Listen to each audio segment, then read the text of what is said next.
One அகாடமியினுடைய இயக்குனர் அன்புக்கினிய நண்பர் திரு we Babu Vanangamudi அவர்களை பேச அன்புடன். ஆக்சுவலாக என் நிலைமை இப்போ ரொம்ப கஷ்டமான நிலைமை ஆயிடுச்சுன்னு நினைக்கிறேன். ஏன்னா எல்லாத்தையும் பேசி முடிச்சிட்டாங்க. பட் அவங்க பேசுனதுலேருந்து நான் ஒரு விஷயம் கற்றுக்கிட்டேன்னு சொல்ல முடியாது, கற்றுக்கிட்டேன். அண்ட் அஃப்கோர்ஸ் அதை பற்றி நான் பேசலாம்னு எனக்கு பிளான் பண்ணியிருந்தேன்.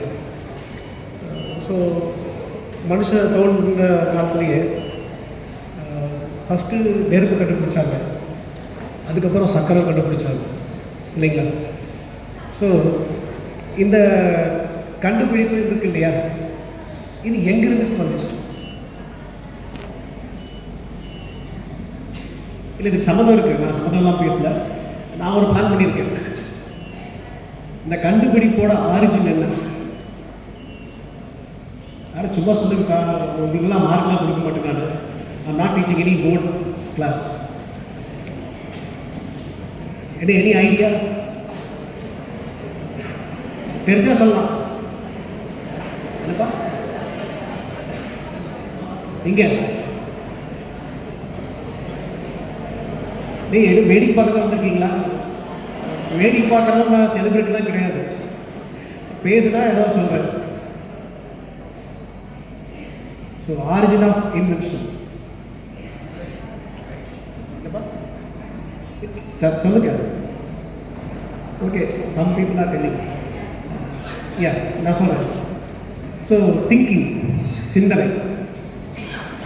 ஸோ சிந்தனை இருந்ததுனால தான் அவங்களால எவல்யூஷனுங்கிற ப்ராசஸே நடந்துச்சு. சரியா? இப்போ சிந்திக்க சொல்லிக் கொடுக்கறது தான் கல்வி. புரியுதுங்களா? நம்ம வந்து டீச்சர்ஸ் கிளாஸ் எடுக்கிறாங்க, உங்களுக்கு நிறையா சப்ஜெக்ட்ஸோட நாலேஜஸ் உங்களுக்கு கொடுக்குறாங்க. நீங்கள் அதை ப்ராசஸ் பண்ணுறீங்க, டேட்டாவை எடுத்துக்கிறீங்க. அந்த டேட்டாவோட போயிடுச்சுன்னா it's useless, it's not education. ஏன்னா டேட்டா ஸ்டோரிங்கிறது now the computers can do better then us. What is the difference between the computers and the human? Now we are making AI. இப்போ ரீசெண்டாக கூட நம்ம நியூஸ் பேப்பர்லாம் படிச்சிருப்பீங்க. AI is thinking more than a human. It can interact with you within few months. Already it's developed, I think so. They announced actually, but it can interact with you in all the way. You can be very happy for this because you are all most attracted towards social medias, right? But ஆனால் சிந்திக்க பழகிறது தான் கல்வியோட நோக்கம். சிந்திக்கிறதுனால என்ன நடக்கும்? For example, ஒரு local ice cream இருக்குது, ஒரு அருண் ஐஸ்கிரீம் இருக்குது. நீங்கள் எதை சூஸ் பண்ணுவீங்க? அருண் ஐஸ்கிரீம் இருக்குது, ஐபேக்கும் இருக்குது. எதை சூஸ் பண்ணுவீங்க? ஏன்? இதுக்கு மட்டும் யோசிச்சு இவ்வளோ வேகமாக பதில் சொன்னீங்களே. அது அந்த சைட்லேருந்து ஐஸ்கிரீம் நிறைய பதில் வருது, அது கோரஸாக வருது. சரி, ஏன்? என்ன ரீசன்? ஏன் உன்னோட சூஸ் பண்ணுறீங்க? ஓகே, நீங்கள் சாப்பிட்ற ஐஸ்கிரீமுக்கு குவாலிட்டி பார்த்து நீங்கள் செலக்ட் பண்ணுவீங்க. அதே உங்களுக்கு எம்ப்ளாய்மெண்ட் கொடுக்கக்கூடிய எம்ப்ளாயர் செஞ்சால் என்ன தப்பு? ஸோ இதுதான் ப்ராக்டிக்கல், புரிஞ்சுக்கணும். இங்கே எல்லா ஃபீல்ட்லேயும் ஆளுங்க இருக்காங்க, சரியா? பட் அதில் யார் எக்ஸ்பர்டைஸ்டாக செய்கிறாங்களோ அவங்களுக்கு அந்த சான்ஸ் இருக்குது. ஸோ நம்ம யோசிக்கணும். யோசித்து நம்ம செய்கிற வேலை எப்படி எக்ஸ்பர்டைஸ்டாக செய்கிறதுங்கிறதுக்கான ஐடியாவை கண்டுபிடிக்கணும்.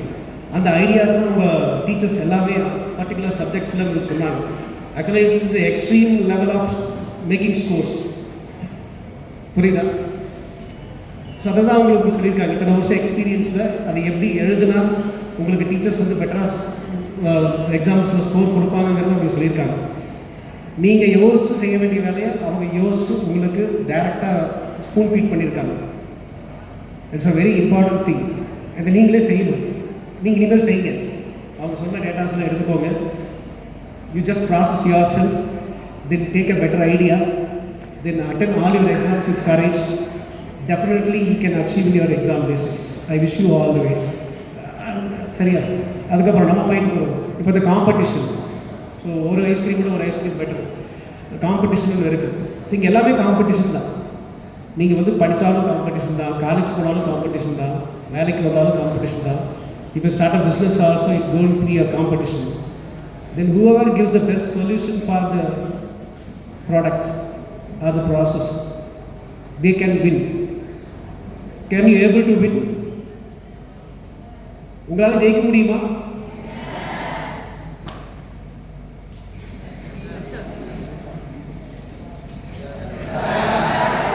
ஐ திங்க் ரொம்ப பசியாக இருக்கீங்கன்னு நினைக்கிறேன். ஓகே, சரி. ஸோ நீங்கள் யோசிக்கிறதா சிந்திக்கிறதும் அந்த சார் சொன்ன மாதிரி டைம் மேனேஜ்மெண்ட் ஆக்சுவலாக நிறையா நான் லிஸ்ட்டில் எடுத்துகிட்டு வந்தேன். இதெல்லாம் சொல்லணும் பசங்களுக்கு எல்லாத்தையும் சொல்லி முடிச்சிட்டாங்க. ஸோ அதனால் அவங்க சொன்னதை நான் ஜஸ்ட்டு உங்களுக்கு ரிமைண்ட் பண்ணுறேன். ஓகேவா? ஸோ நம்ம யோசிக்கணும், அவங்க கொடுத்த பிளான்ஸ் எல்லாம் நீங்கள் எக்ஸிக்யூட் பண்ணணும். அதோட பெட்டர் பிளான்ஸ் எல்லாம் அவங்க டிஸ்கஸ் பண்ணி எக்ஸிக்யூட் பண்ணுங்கள். ஸோ எனிவே இந்த காம்படிட்டிவ் வேர்ல்டில் நம்ம அச்சீவ் பண்ணுறது வெரி இம்பார்ட்டன்ட். அப்போ தான் நம்ம லைஃப்பை நம்ம பெட்டர் லெவலுக்கு கொண்டு போக முடியும்.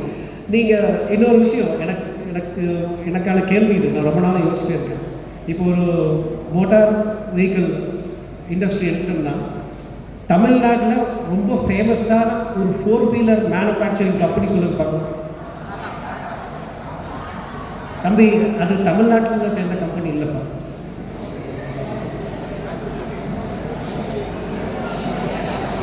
ஏதாவது ஒரே ஒரு கம்பெனி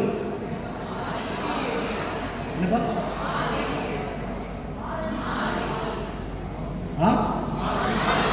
மாருதி தமிழ்நாடு. நீங்கள் வேணால் கூகுளில் செக் பண்ணி பாருங்கள். இட்ஸ் a 2-வீலர் கம்பெனி, நாட் 4-வீலர். சரியா? ஆமாம், அதான்ப்பா 2-வீலர். 4-வீலர் 4 சக்கரம். சரியா? கவனிங்க, கம் டு த பாயிண்ட். இப்போ இதுதான் யோசனை. இது வரைக்கும் நம்ம எவ்வளவோ அச்சீவ்மெண்ட்ஸ் பண்ணிட்டோம், இதாகிடுச்சு அதாகிடுச்சு, பெருமையெல்லாம் நிறையா பேசுகிறோம், எல்லாம் பண்ணுறோம். பட் நாம் இன்னும் அச்சீவ் பண்ண வேண்டியது நிறையா இருக்குது. அதுக்கு எங்ககிட்ட ஆளுங்க இருக்காங்க. பட் ஆனால் அவங்களாம் சொல்கிறத கேட்பாங்கன்னு தான் தெரியல.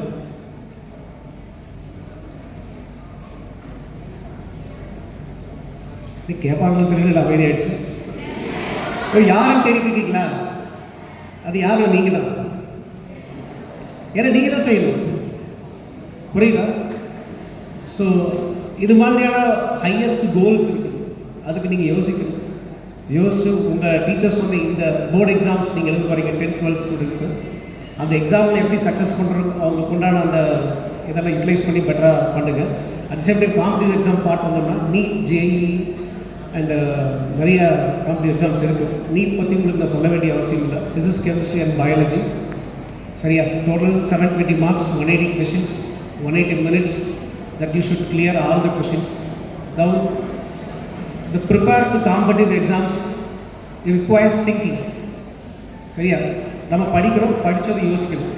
கேள்விகள் தான் வந்து உங்களை நல்லா சிந்திக்க தூண்டும். இப்போ நான் நிறைய கேள்வி கேட்டேன், அப்போ நீங்கள் யோசிக்க ஆரம்பிக்கிறீங்க. அப்போ நல்ல கேள்வி, கடினமான கேள்விங்கிறது உங்களுக்கு நல்ல சிந்தனையை தூண்டக்கூடிய ஒரு கேள்வியாக இருக்கும். அது உங்கள் வாழ்க்கைக்கு மிகப்பெரிய ஒரு வழிகாட்டுதலை கொண்டு வரும். ஸோ அதனால் சிறந்த கேள்விகளை கொடுக்குறதுக்கு ஆசிரியர்கள் தயாராக இருக்காங்க. ஸோ அவங்ககிட்ட அந்த கொஷின்ஸ் எல்லாம் வாங்கி நீங்கள் யோசித்து புரிஞ்சு படிங்க. சரியா? ஸோ யோசித்து புரிஞ்சு படிக்கும்போது நிச்சயம் உங்களால் அந்த கேள்விக்கு ஆன்சர் எழுத முடியும். ஓகேவா? ஸோ அது காம்படிட்டிவ் எக்ஸாம்ஸ் தான் ரொம்ப இம்பார்ட்டன்ட். இப்போ நீட் பற்றி நம்ம குவாலிஃபை பண்ணுறோம். இப்போ லாஸ்ட் இயர் பார்த்திங்கன்னா அட்லீஸ்ட் இந்த பிசி கேட்டகரி வைஸ் இருக்குது. 506 சம்திங் கட் ஆஃப் வந்துச்சு. சரியா? இதில் விஷயம் என்னென்னா ரொம்ப டஃப் எக்ஸாம் அப்படின்னு எல்லோரும் சொல்லிட்டு இருந்தாங்க, ஃபிசிக்ஸு. இல்லையா? பட் பாயிண்ட் என்னென்னா, நாம் எல்லாத்தையும் ப்ரிப்பேர் பண்ணணும், எல்லாத்தையும் நாம் எஃபோர்ட் போட்டு கற்றுக்கணும். பட் எக்ஸாம் வரும்போது அதை சக்ஸஸ் பண்ணுறதுக்கான ஸ்ட்ராட்டஜியை நம்ம யோசிக்கணும். சரியா? அந்த success strategy is very important. அதை சொல்கிறது தான் உங்கள் டீச்சர்ஸ். உங்களுக்கு வருஷம் பூரா அவங்க நடத்துறதை விட, சரியா, இனிமேல் அவங்க அந்த சக்ஸஸ்க்கான ஸ்ட்ராட்டஜிஸ் நிறையா உங்களுக்கு ஷேர் பண்ணுவாங்க. இன்றைக்கி பண்ண மாதிரி இதே டீச்சர்ஸ் உங்கள் கிளாஸ் நிறைய பேர் சொல்லியிருப்பாங்க. அந்த ஸ்ட்ராட்டஜியை ரொம்ப கவனமாக பயன்படுத்துது. ஓகேவா? இப்போ நீட் பற்றின success strategy last year success பண்ணவங்க எப்படி பண்ணியிருக்க முடியும் அப்படிங்கிறது நான் உங்களுக்கு சொல்கிறேன். For example biology is easy. சரியா? There are 90 questions. Almost 80 questions can be possibly clear. So 80 into 40, how much? So 80 into 4, how much? 80 into 4 எவ்வளோ? அடுப்போ சீக்கிரம் யோசிக்க, பசிக்குது இல்லை? 320, 80 into 4, 320, fine. Then chemistry, a moderate paper. Out of 45, ஒரு 35 questions ஈஸியாக clear பண்ணலாம்.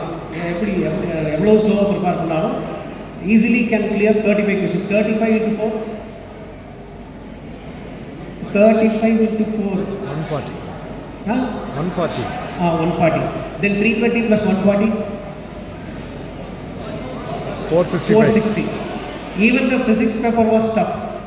I agree. சரியா? நம்ம ஒத்துக்குவோம், கஷ்டமே ஒத்துக்குவோம். சும்மா நான் வந்து ஏமாற்ற விரும்பல, அதெல்லாம் ஈஸி தான், படிச்சுக்கலாம், கஷ்டம்தான். சரியா? ஒரு 20 questions பண்ணலாம்.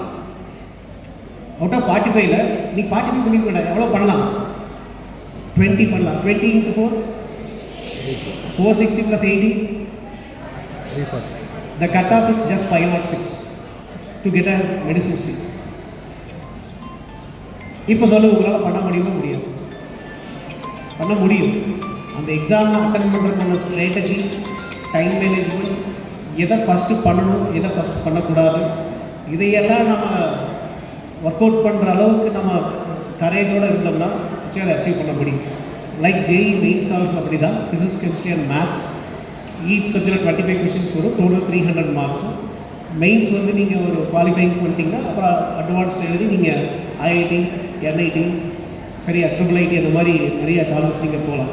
So basic motive for education is to think. I suggest you to think a lot about your education. நீங்கள் நினைக்கிற மாதிரி most important point, the last point, social medias. இப்போ நமக்கு அதனால நிறைய அட்ராக்ஷன்ஸ் இருக்குது.